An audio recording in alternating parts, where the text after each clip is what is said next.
The advantages of the jig over any other method of sharpening is the fact that it's got its own legs and it supports the chainsaw very firmly. The tongue, this part here, holds the tooth firmly as if it were in a vise itself.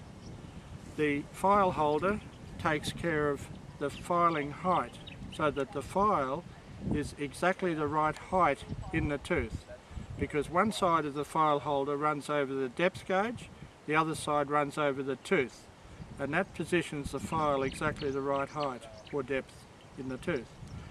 The filo plate is the best thing for doing the depth gauges. From time to time you need to take a bit off your depth gauges, because as you sharpen the teeth, the cutting edge gets lower, so too does the depth gauge need to be lower.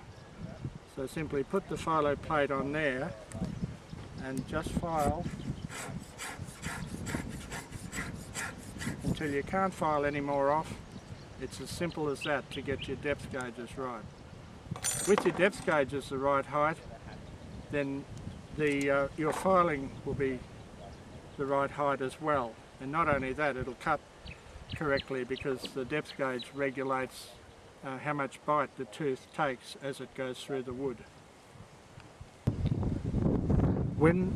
Some of the finer points when using the jig that you need to take care of is firstly that the face of the jig should be about level with the top of the bar right through.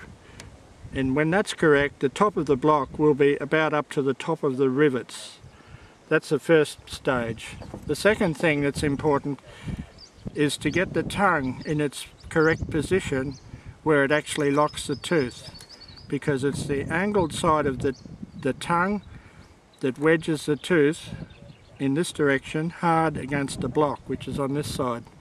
So that for these teeth, the point of the tongue should be just on this side of the tooth like that.